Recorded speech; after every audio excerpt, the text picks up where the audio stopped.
How's it going, everyone, and welcome to something completely different. And if you're watching this on Draw Pass TCG, hi, I'm Chef Husky, and I make rogue deck content on my channel all the time. If you're into off-meta decks like this, maybe give my channel a look when you're done here. Today, I'm trying my hand at a Masterclass in an archetype that I have been claiming as my pet deck for several months now. Team Rocket Box, or Team Rocket's Mewtwo. You've probably seen our kind around, the types that show up to a local in a business suit with a big old R on it. Clearly their only regret in life is that they can't bring a JBL and just blast some organ sounds every time they play down a card. It's a deck that stays underground enough to where many meta players still don't know how to play against it, but those who love it know exactly how strong it can be.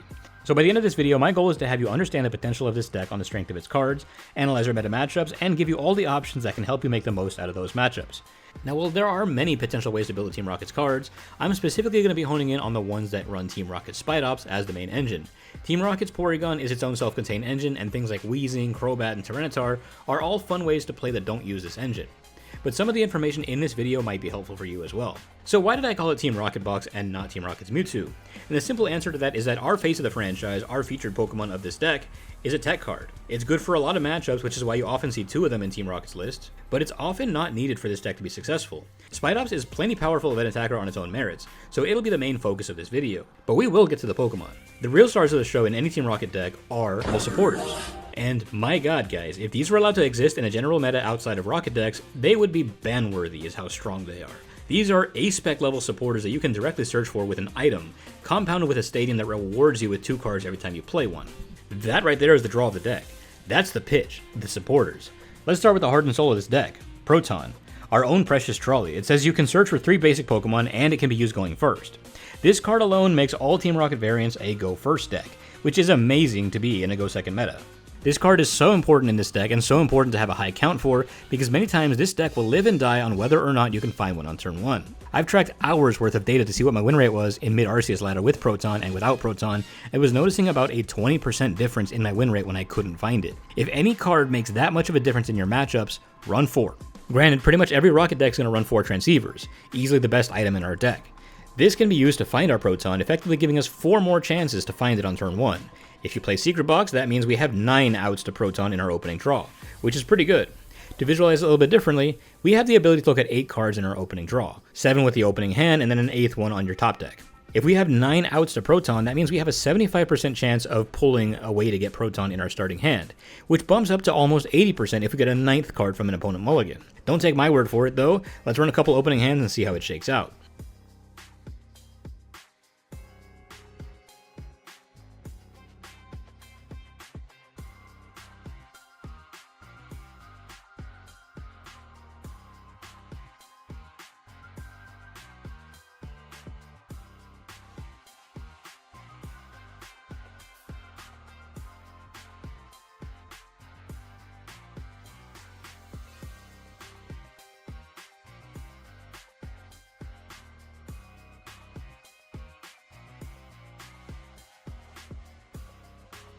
There you go. That more or less lines up with what the statistics are suggesting, and having a really good turn 1 going first 75% of the time is really good for any deck. We will revisit Proton in the meta matchup section where I'll talk about what to get using Proton, but this Diet Coke Precious Trolley is fantastic for thinning and setting up, which this deck loves to do. Run 4, trust me. Next up, Team Rocket's Ariana, our main draw engine. It says draw up to 5 cards. If all your Pokemon in play are Team Rocket's Pokemon, draw to 8 instead. And this is the part where I might get controversial. I am a Team Rocket purist. I don't believe in putting Lili's Clefairy on here because those extra cards are more important to me than how free it makes the Dragapult matchup. Accidentally starting Lili's Clefairy in the active and being stuck with a decent at best supporting draw engine is always going to be a risk here because of our moderately low basic count. The draw to 8 is what makes this card amazing. I run 4 in here. But if you must run a non-Rocket Pokemon like Lili's Clefairy or Toedscruel, keep in mind Proton also can't search those, so you'll need to include a Buddy Buddy or a Nest Ball in your build to guarantee those. Ariana is so unbelievably good in this deck because of how many instantly playable cards we have in here to keep our hand size low. Between that, the Ultra Balls, and the Earthen Vessels, we can get very good use out of Ariana very consistently. Nothing feels better than an Ariana from an empty hand to 8 new cards, one of which being a stadium that you can play for another 2 cards. Seeing potentially 10 new cards consistently is so crazy powerful that it's absolutely worth keeping it as Team Rocket as possible. It's also worth noting that both Spidops' attack and Mewtwo's ability require Team Rocket's Pokemon, so you're really messing with your synergy here if you muddy the waters with non-Rocket Pokemon. Moving on to our next A-Spec, Team Rocket's Giovanni, which does everything that Prime Catcher does, as long as you have a Team Rocket's Pokemon in your active and one on your bench. Because all our Team Rocket supporters are also draw engines thanks to our stadium, Giovanni is incredibly good in the early game to make sure your opponent can't set up. Since we're usually attacking on turn 2 going first anyway, Giovanni makes it really easy to take down crucial setup Pokemon while also allowing you to draw into the things you need. I run 3 of them, but I can see an argument for running a 4th one because this is also your main way to get out of retreat lock, as this is a switch card on top of being a gusting card. These are really good. Don't sleep on Giovanni. Now Archer is where it gets a little bit interesting. Archer is your unfair stamp. After your Rocket's Pokemon is knocked out, you can have both players shuffle. You draw 5, they draw 3. This has saved me in so many matches. Keep in mind, when you Archer to 5, you can still pop your stadium for 2 more and end up with 7 cards. I think you should definitely run at least 1, as Ariana should still be your main draw engine, but I can see an argument to be made for 3 Ariana, 2 Archer. This would definitely be preferable in matchups like Goldango and Alakazam, where you can keep them down to a low hand size and hopefully buy yourself some time. And finally, Petrol, or as I like to call it, my Secret Box Finder. This can find you any trainer card, so it's really nice if you absolutely need a Stadium Bump, Energy Switch, Earthen Vessel, or Ultra Ball, but I will 99 times out of 100 use it to find my Secret Box, and if I already have my Secret Box, I will use it as discard fodder. So I run one of these as well. It's not as needed as the rest, but I also don't think it's cuttable, because being able to find a Stadium and then use that Stadium for 2 cards is kind of nuts in itself. It's a good supporter, but you really don't need more than 1 in this version of Rocket Box. So already we have a good chunk of our deck figured out. We absolutely need 4 Transceivers, 4 Protons, either a 4-1 of Ariana to Archer or a 3-2, 3 Giovannis, and a Petrol. That is 17 cards that pretty much won't change in your deck just off of supporters. Now there are a decent number of non-Rocket supporters that could work just fine in here too. Now these should be kept pretty limited as these aren't searchable with Transceivers, so we have to get lucky and draw into them most of the time. Unless you run Pokegear or Rotostick, which are also pretty good in here. I only run 1 non-Rocket supporter, and that is Black Belt's Training. And the reason why is because Mewtwo is just short of a lot of big matchups. 280 hits pretty hard, but sometimes when we need that extra oomph, 40 damage goes a long way. In the Dragapult matchup, it makes for a one-shot KO. You have a Brave Bengal to Mimikyu in combo with the Black Belt, and that's a one-shot on a corner pawn. And it adds a whole layer of forgiveness on your Spidops if you can't get 1 more benched Pokemon down. Black Belt has clutched for me in so many matchups, it should definitely not be ignored. Next up is Hilda. If you're not feeling like raw dogging your Team Rocket's energy, Hilda works really well to get you both a Spidops and a Team Rocket's energy in the same pool. In my build, I decided I wanted to lean harder into Ariana as my main draw supporter and use Ultra Balls for Pokemon Surge, so I chose not to use Hilda, but I tell you, nothing feels worse than seeing 10 new cards and having none of them be an energy, so Hilda is definitely in consideration for this deck. I've also played with the idea of running Airy or Xerosic Machinations for the absolutely abysmal Goldango matchup, but I decided against it because I have found that neither of them help enough to make it a 50-50. But we'll get into some matchup-specific supporters once we get into the matchup section. For now, I'm going to leave both Hilda and Black Belt as optional cards you can add in here, which still leaves us at 17 cards that really won't change. Let's talk Pokemon now, shall we? Spidops is the centerpiece of this deck. We're going to lock in a 4-4 line for this build. I have seen people do 3-3, but that starts to get really awkward once you start prizing a bunch, so I would never go less than 4-4. For 1 grass and 1 colorless, it hits for 30 damage for every Team Rocket's Pokemon in play, which means that we need to be keeping our bench loaded if we want to get maximum value from this attack. So while Proton does a great job of filling our bench in the early game, it's not a bad idea to have other ways of getting basics into play. 1 Nest Ball or 1 Buddy Buddy goes a long way here. For my build, I just use 1 Nest Ball, but I do play a very high Night Stretcher count in order to make sure I can always dig into my discard for basics if I need them for my next attack. Spidops alone gives you an auto win into matchups like Charizard and Roaring Moon, as that grass weakness makes it so you can take KOs with only 4 Rockets Pokemon in play for Moon, and a full bench for Charizard. Now while I wouldn't call Marnie's Grimmsnarl an auto win because of how many ability Pokemon and low HP basics we have in play, leaning into Spidops for its typing against that matchup does help to swing that in our favor as well. With Black Bolt White Flare, we receive one of the biggest buffs that Spidops could have asked for in Brave Bengal. Bumping our damage up to a new maximum of 210 now means we have KO on some big staple basics like Fez, Mew, Teal Mask, and Wellspring Ogerpon. But when you also consider that incredible grass typing, it adds an extra layer of forgiveness if we can't keep a full bench against Roaring Moon, Charizard, and Grimmsnarl. It also allows us to be doing just enough damage to one-shot a Cynthia's Garchomp, fully kitted out with its power weight, which is huge as it gives Spiritomb nothing to hit us back with in the follow-up. Black Belt's training also goes kinda hard here too, as our new maximum of 250 damage also gives us one-shot potential into Raging Bolt, and you already know how strong trading 1 prize for 2 is in that matchup. And that's to say nothing about its ability, which yes, is really good for making sure Mewtwo can keep the energy on the board so it can discard it with its attack, but it's also incredibly strong for ensuring you can keep cycling attackers for those matchups where Spidops is your main hitter. Because of this, we end up with a very similar strategy as Gardevoir. We like discarding our grass energy early because if we can get 2 energies in there, we can very quickly start powering up our attackers on turn 2, and then every time we lose a Spidops, we can use the next one to get that energy back, making it the most twisted circle of life. For this reason, we also run a couple energy switch, so we can be a little bit more flexible if our energy count is low. All it takes is 2 charging up abilities and an energy switch, and we have another attacker ready to go. This also gives us the ability to power up a Mewtwo in a single turn if we need to. Remember, 4-4 Spidops, he's the GOAT, and this is coming from somebody who hates spiders. But we're not moving off of spiders just yet, because Tarountula actually has its uses too. Its takedown attack hits for 30 damage, meaning it naturally has a Budu counter built into it. But it also acts as a line of defense against another big problem this deck has, Cornerstone Ogerpon. It hits for weakness as is, which means when you slap on a Brave Bangle, this little guy can 2-shot this menace. However, 50 HP is low. That puts it at risk of Monkey Dory, Phantom Dive, and a Curse Blast KO from Dusclops, so you definitely want to be mindful of what you're up against to help you determine how many of these should be on your bench at any given moment. More on that when we get to the matchups. Next, obviously, is the star of the show, Mewtwo, the big draw of the Destined Rivals set. Mewtwo's ability is really more of a hindrance to it, saying that they can only attack if 4 or more Team Rocket's Pokemon are in play. Naturally, that means we love going up against Pokemon like Iron Thorns, Fluttermane, and Klefki.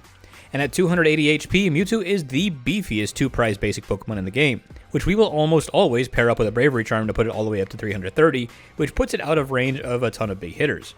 It means Pikachu EX can't take the one-shot without a Defiance Band, Ethan's Typhlosion can almost never take the one-shot without the stars aligning, Ceruledge needs 15 energy and discard for the KO, Goldengo needs 7 energy discards, and Raging Bolt needs 5, on a basic Pokemon. Mewtwo is and should be treated like a tech card, but it's so beefy that it's a tech for pretty much anything that can't OHKO and isn't a dark type. And I'll explain why when I talk about the next Pokemon, but for now, our main concern is that energy cost. 2 Psychic and a Colorless is pricey, but it's helped out a lot by Team Rocket's energy, which can cover the Psychic cost, leaving you only needed to energy switch or attach next turn to finish that off, which is why going first is generally the way to go, as you're most definitely not attacking on turn 1. Mewtwo also comes with a really clutch resistance, as fighting types do 30 less to it, meaning that even with Garchomp's new upgrades, they still need multiple premium power pros and Roserades in order to get the one-shot KO on you. Mega Lucario will also really struggle to hit this, and it takes double damage from us, meaning we just need 1 energy discard to pull off a 3-prize turn here. But Mewtwo's bulk is only half the story. Sure, you can soak a huge hit, but then what? Then you're vulnerable to a follow-up KO, right? Wrong. If you're going to play Mewtwo, you should also strongly consider playing Wobbuffet, as if your opponent were to miss the KO, Wobbuffet has this attack Rocket Mirror, saying you can take all the damage on one of your bench Pokemon and return it to sender. Imagine this, right? You're playing against Joltik Box and they hit you with Pikachu for 300 damage, missing KO because of your Bravery Charm. Then you switch into Wobbuffet and send 300 damage right back, and because it specifically places damage counters, it gets around that Pikachu ability, takes KO, and Mewtwo is full health again. Pulling off a move like this is insane, because it means your big 2-prizer gets healed back to full, and you go even further ahead in the prize race while only sacrificing this Wobbuffet in return.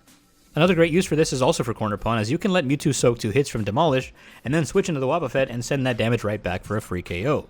I would argue that these two are almost required to play together, as Mewtwo's bulky nature lends itself really well to Wobbuffet's attack, and makes these Corner Pawn matchups a lot easier, as well as pretty much everything that can't hit 330 damage in one shot. But you know what else is kind of goated against Corner Pawn, and, well, really all Terras for that matter? Team Rocket's Mimikyu.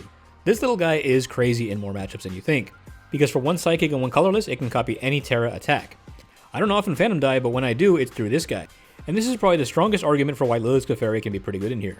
Look, I get it. 400 damage to the active and 60 on a Duskull for 3 prizes is incredibly appealing. I understand why you would want that. But look at everything else this guy can do. 1-shot a Charizard when they have 1 prize remaining, or 2 if it has a Brave Bangle. 1-shot a Ceruledge. Torrential Pump to take out a bench Hoot Hoot while also 2-shotting the active. 1-shot Flareon EX and Eevee EX and Leafeon with the help of Black Belt and Angelite, among many other things. Even against matchups that don't use Terra Pokemon, Mimikyu is a free retreater, meaning you can always Giovanni into it and retreat back into your main attacker at any time. Just be careful, as 60 HP puts it in range of a double Monkey Dory KO. So don't use it for any matchup that plays those, unless you can use it to take a huge KO. How about some birds? Articuno is the next mandatory tech card. Its ability Repelling Veil is key for the Dragapult matchup, as it prevents all effects of attacks done to your basic Pokemon, meaning your vulnerable spiders will be safe from Phantom Dive. That alone makes it worth the deck space, but when it can prevent your Pokemon from being retreat locked, stop Angelite shenanigans, block the Monkey Dory confusion, and completely stop the Alakazam deck from affecting you, this thing is crazy powerful for more matchups than just Pult. Its attack Dark Frost is also an optional play, as it can do 120 damage with a Team Rocket's energy attached. For me personally, it's not enough to make me want to run a water energy, as most of the current meta's fire types are well above the damage threshold I would need to make this play worth it. I think you're just fine keeping it in there as a tech card and not an attacker. Zapdos, on the other hand, has an extra attack that lets you do 30 damage and do some energy control shenanigans, making it a pretty solid option for some of these matchups that play really low energy counts.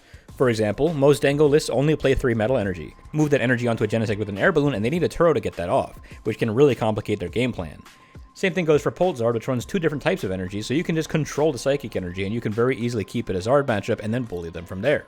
I still don't think the second attack is worth putting in an electric energy for, though. I think electric weakness is more relevant than Articuno's water, but there's nothing really that you're hitting for 240 damage that you can't also hit with Mewtwo. If you do run Zapdos, it should be for some specific matchups where energy control is needed.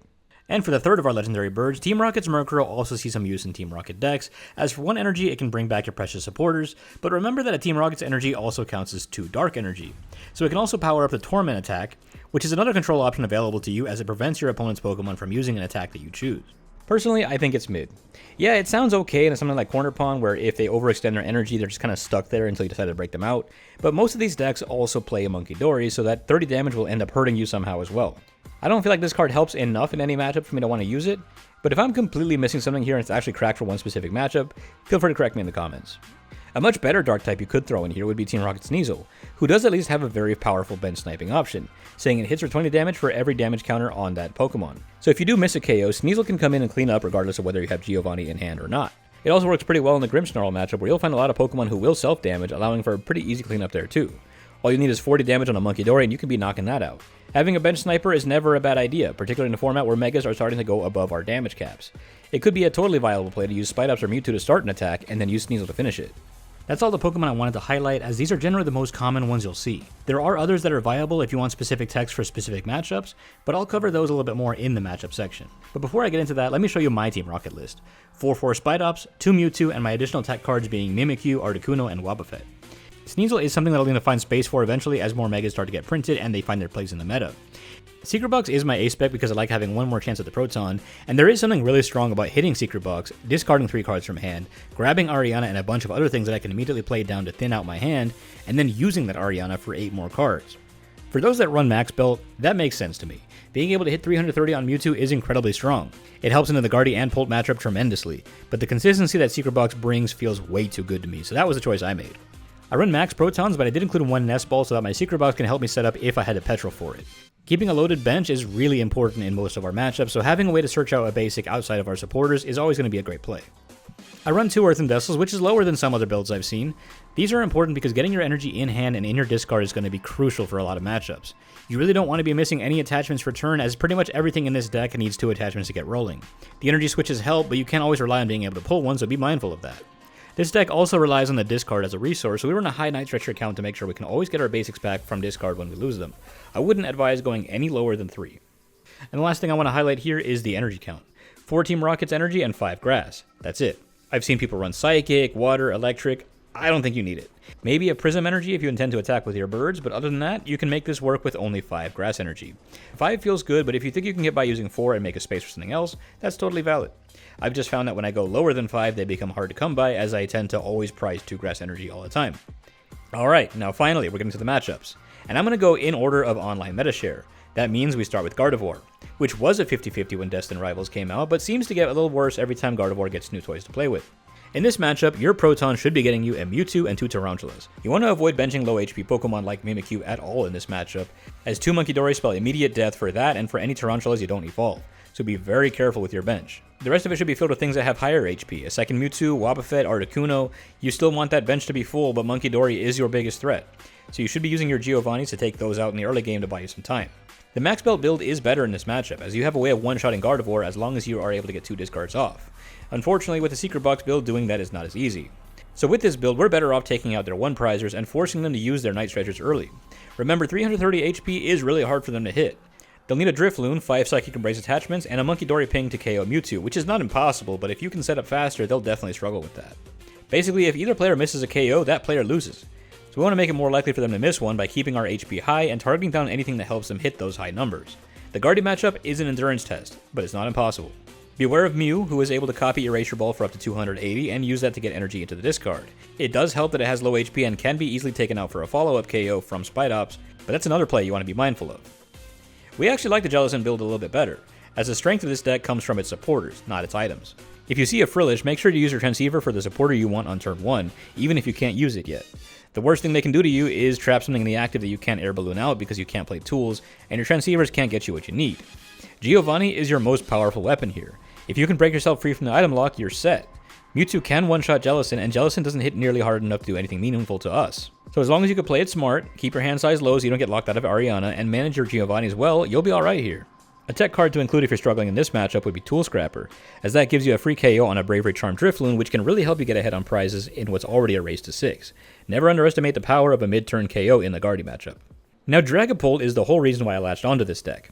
My previous deck had a terrible Pult matchup, which my locals will use to wipe the floor with me, but Mewtwo has a fantastic matchup in the Pult thanks to this guy right here. It blocks those Phantom Dive counters so your basics are safe. In regular Pult, we wipe the floor here. Our Proton should be grabbing us Articuno and 2 Tarountulas. We can grab Mewtwo and Mimikyu later. Keep in mind their play 99% of the time is to use Budu to slow you down, so just like in the Jellicent matchup, you want to have your turn 2 in hand by the end of turn 1. Play down your items even if it's to get things you can't use yet. You're effectively baiting out the early game Iono because we know they run 4.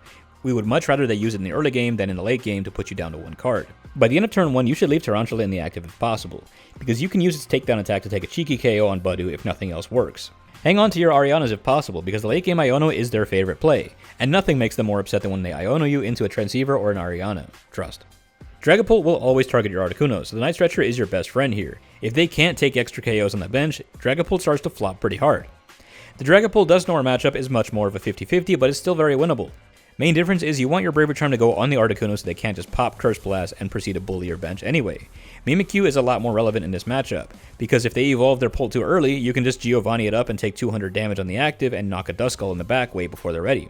In this matchup, I think it's important to keep their Duskulls out of play. Target them in the early game because 130 damage is just enough to be KOing your Spidops and 50 is enough to KO a Tarountula, which is not ideal for our health. But it also gives us a prize every time they do, so they'll likely never do this more than twice. If we take enough prizes early, we may even scare them out of using it at all, which is the goal because Mewtwo also has the right amount of HP where a Dusknoir pop and a Phantom Dive will KO that too. Keep in mind that Articuno only protects basics, so evolving to a Spidops too early can also put them at risk, as 2 Phantom Dives and a Hawlucha will also KO Spidops. A couple tech cards to include here would be Enhanced Hammer, as we see a lot of Luminous and Neo upper energy plays. Having a Dragapult in play that can't attack is actually kinda nuts for us, as Mimikyu can just be Phantom Diving their board and having a jolly good time. Psyduck and Lili's Clefairy are also options here. As mentioned before, it gives Mimikyu the chance to do 400 to the active, but I would be more willing to recommend Psyduck, as pure Pult isn't a problem. Dusknoir is. Palpad is also a great inclusion for this deck, as you can use it to put 2 Arianas back in your deck in the late game to prepare for that Iono to 1. Next, Goldango. And this is about as close to an auto loss matchup as it gets, but we're going to talk about it anyway because there is a long shot strategy that could save you in a best of 1. Proton should grab you 3 Tarountulas, as that's going to be our play for a majority of this matchup. Metal types resist grass, so we're going to be 2-shotting Dankos all day. Now that they run the rocks as their draw support, we do have a way of taking prizes in the early game to make it easier on us in the late game. We want them to be discarding 3 energies at a time to knock out our guys and avoid benching Mewtwo until we have no other options. The hope here is that they discard enough of their resources and start running low on superior energy retrieval so that in the late game, Mewtwo can have a better chance to survive the turn. 7 energy is what it takes to knock out a Mewtwo, which is very manageable for Dango, so if we just focus on doing some chip damage and softening them up for the late game, we stand a much better chance.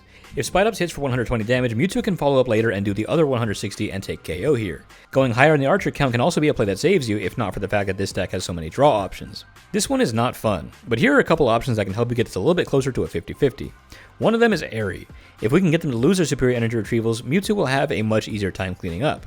If they miss that 7 energy discard, we still have Wobbuffet as a pocket option to clean off all that damage and make their discards count for nothing. That one play by itself might just get you a concede, but you do need them to miss KO. Xerosic also does this to a lesser extent, but I think if you were to try this route, Airy makes a more direct impact on the item that they need to beat you. I would recommend Zapdos here, but I have also seen people run Team Rocket's Houndoom, which is not horrible, but it needs a lot more to go right than I'm comfortable with. For 1 fire and 1 colorless, it does 120 damage, which goes up to 240 with weakness, meaning it still needs a Brave Bangle to take KO. I think having to slot in a Fire Energy, an Evolution Pokemon, hoping you find the Bangle, all to take 1 KO and probably get knocked out next turn, is just not worth it for me. I would sooner play Toadstool and ruin the effectiveness of my Ariana to shut down their ability to get their energies back. But in truth, there is not a whole lot you can do to swing this matchup into your favor, so I would chalk this up as an auto loss. But that's okay, because we go straight from our auto loss matchup to an auto win matchup in Charizard. And the Proton strategy is the same here. Go full Tarountula here. We want to take full advantage of that grass weakness, and we will need a full bench in order to make that happen. If they play Dusknoir, that makes this matchup a little bit harder, but we can still manage it pretty well. Save your Brave Bangle for a moment when you can't keep a full bench, and make sure to use that extra bench space on things like Articuno or Wobbuffet. Keep Mewtwo out of this if possible. It's weak to dark, and we'll get one shot by Charizard no matter how many prizes they have taken. This matchup is all about managing your energies. You'll want to get a couple into discard early and use your Team Rocket's energy just to fill the colorless requirement.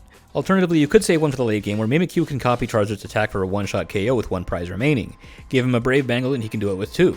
So he's pretty nice to have in here as well. You really don't need any tech cards for this matchup. Maybe a second Brave Bangle goes a long way for matchups like this where Spidops is your main guy.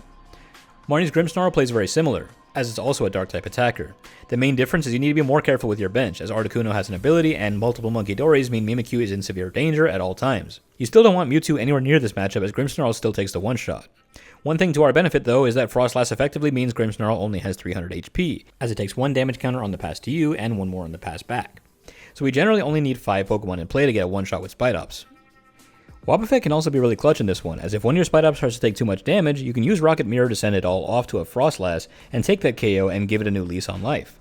This one isn't as easy as Charizard, but I would say we're still favored into it, as it's a lot easier for us to set up and stay set up than it is for them to recover from a bad Grimmsnarl KO. Their biggest weakness is their lack of onboard draws, so if we can disrupt their flow by bumping their stadium, smacking them with Archer, or taking out their support Pokemon, we are in pretty good shape here. Again, the only tech cards I would recommend would be to go higher on the stadium count, higher in the Archer count, or higher in the Bengals. Sarah Ledge is one that's much improved over the previous versions, but we're still pretty good into it. As I mentioned before, it'll need 15 energy and discard to knock out a Mewtwo with a Bravery Charm, so in the early game you are safe to use a Proton to find that and 2 Tarountulas. They have 270 HP, which means it'll always be in range of a KO as long as you can discard 2 energy, and that will be the game plan until they have enough to take a KO on your Mewtwo. After that, Mimikyu is your play for the late game. It can copy the second attack and take a one-shot on the Sarah Ledge, only discarding 1 Team Rocket energy for 2 prizes. But be aware of the Solrock return KO. If you must slap a Bravery Charm on Mimikyu to prep for that, do it. This could potentially be a matchup where the Prism energy would allow Articuno to take a KO with a Brave Bengal attached, but this matchup generally works in our favor anyway. They play a lot of Pokemon that are very easy for us to KO. Squawk, for example, can be taken out with the Spidops on a full bench, or a Mewtwo with no discards. Look, if they can get 15 energy in the discard before you can take your first KO, that's just a skill issue at that point. Nothing you can do. We like this matchup though. Tord Box. I hate this matchup for a number of reasons, but this one's not the worst thing either. What you grab from Proton really depends on what they put in the active. If it's a Corner Pawn, you want Mimikyu so you can be taken first hit with Demolish. The Corner Pawn is the scariest thing that they have for us, so if you can take that out, you're good to go. Mega Absol is easy peasy too. It's weak to grass, can be taken out with 5 Pokemon in play, and offers 3 prizes. So if they make the mistake of putting one down, that's your priority target. If their play is Mega Kangaskhan, we can also get that with the Mewtwo, 2 discards, and a black belt for 3 prizes. It needs a good bit to go right, but we can get that too. It's not easy to give a one-size-fits-all answer to how to play against a box deck, as everyone's going to play a little bit differently. The good news is that we have answers to a good majority of everything in this deck. All you need is to attack where their energy is and you'll be alright. Be aware though that they play Mist Energy, so if your play is to use Wobbuffet to take out the Corner Pawn after it's hit your Mewtwo, Wobbuffet would not be able to attack anything with Mist Energy on it, though hopefully you wouldn't reveal your Wobbuffet until it's too late for them to realize. Raging Bolt is as 50-50 as it gets, as they can really easily do enough damage to KO you regardless of whether you use Mewtwo or Spidops as your main attacker. This matchup is definitely easier than Dango though, as 1 missed KO just means we win. I would be very careful not to lead with Mewtwo, as the Fabled turn 1 350 damage KO has happened to me before.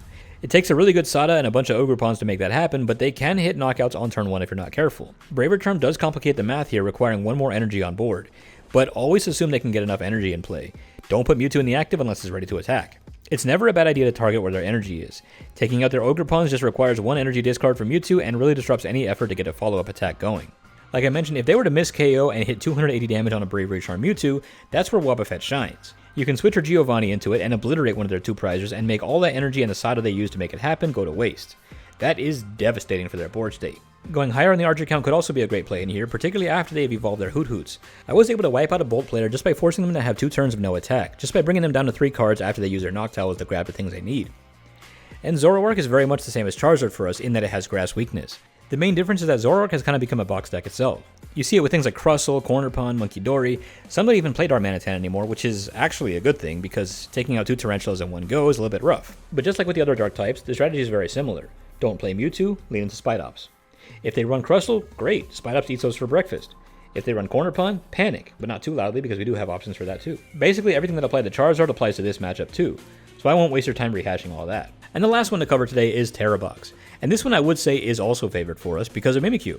And this we will want in the early game. Your Proton should grab that, a Mewtwo, and a Tarountula. We're basically hoping they don't find Crisp and Sparkling Crystal on turn 1, which they shouldn't be able to do since they can't evolve their Noctowls until turn 2. But if you are worried about the Sob Lock, consider grabbing Articuno as it will protect you from that as well. Hitting a Wellspring Ogerpon with Mimikyu is really strong here because every Hoot Hoot we knock out before it becomes Noctowl means 2 less free searches they have access to. We definitely want to be taking advantage of that whenever possible in the early game. You'll rarely ever see them go Pikachu, but if you do see that setup start to happen, the Wobbuffet Mewtwo combo is really strong for that. Their best bet would be to run Terapagos and try to Crown Opal to prevent us from using Mewtwo here. If that happens, we'll be relying on Spidops to take that KO. And that's where the Brave Bengal Black Belt combo will be very useful. Everything in this deck is big basics, so nothing requires too much effort out of your Mewtwo to KO. And nothing in here hits hard enough to take a one-shot.